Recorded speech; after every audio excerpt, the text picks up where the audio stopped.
मसीह का प्यारा वचन, ये है वचन प्यारा। परमेश्वर के धन्य नाम की महिमा हो। प्रभात मनन के सत्र 2607 में आप सभी का बड़े प्रेम के साथ स्वागत करता हूँ। आइए आज मनन के लिए हम पढ़ते हैं यूहन्ना की पहली पत्री अध्याय 5 पद 8। गवाही देने वाले तीन हैं, आत्मा और पानी और लहू, और तीनों एक ही बात पर सहमत है। प्रभु यीशु मसीह के ईश्वरीयता, उनके मनुष्य जन्म, उनकी प्रायश्चित मृत्यु एवं पुनरुत्थान की सत्यता की गवाही देने वाले तीन महत्वपूर्ण तथ्यों के बारे में यूहन्ना यहाँ बता रहा है। उसमें सबसे महत्वपूर्ण एवं विश्वसनीय पवित्र आत्मा ही है। यीशु मसीह के बारे में पवित्र आत्मा की गवाही के बारे में हम कल भी मनन किए थे। पुराने नियम के भविष्यद्वक्ताओं के द्वारा यीशु मसीह के बारे में पवित्र आत्मा ने जिन गवाहियां दी है, दूसरा पत्रस 1:21, पहला पत्रस अध्याय 10 से 12, और माता मरियम में यीशु मसीह की गर्भधारण और प्रभु के बपतिस्मा के समय उपस्थिति देना इत्यादि सभी यीशु मसीह की ईश्वरीयता का प्रमाण स्वरूप पवित्र आत्मा के द्वारा दी गई गवाहियां हैं। जैसे कि हम कल देखे थे,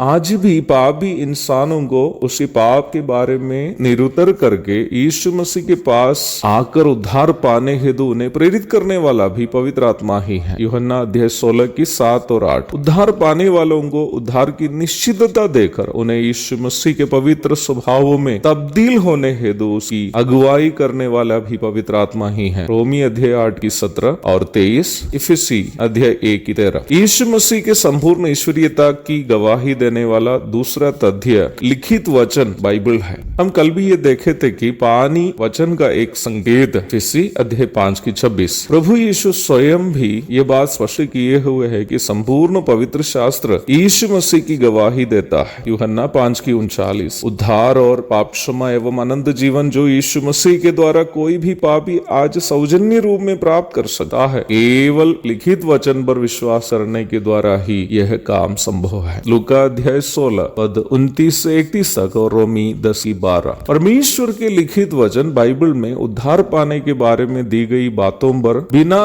विश्वास किए जीवन के अन्य अनुभवों को या व्यक्तिगत ज्ञान आदि को उद्धार समझना एक धोखाधड़ी है। परमेश्वर जब पापी मनुष्य का न्याय करेंगे तो वह अवश्य अपने वचन के अनुसार ही उनका न्याय करेंगे। रोमी 2 की 16। लहू अथवा खून है जो वो तीसरा एवं अंतिम तथ्य जो यीशु मसीह की गवाही देता है। वचन इस बात को स्पष्ट करता है कि मनुष्य का खून में गवाही देने की क्षमता है। हम वचन में देखते हैं कि हाबिल का खून से लेकर यहाँ तक महासंकट काल में जो शहीद होने वाले हैं, सभी के खून एक दिन परमेश्वर से गवाही देते हैं। उत्पत्ति 4 की 10, प्रकाशित वाक्य 6 की 9 और 10। और वचन में हम देखते हैं कि यीशु मसीह का खून हाबिल के खून से भी उत्तम बातें कहता है। इब्रानी 12 की 24। प्रभु यीशु मसीह का लहू इस बात का गवाह है कि मसीह मनुष्य बनकर मानव जाति के उद्धार के लिए अपना खून बहाया। इसलिए ही इस पवित्र खून का इनकार करने वाला बिना दंड भोगे कभी नहीं बचेगा। इब्रानी 10 की 29। तो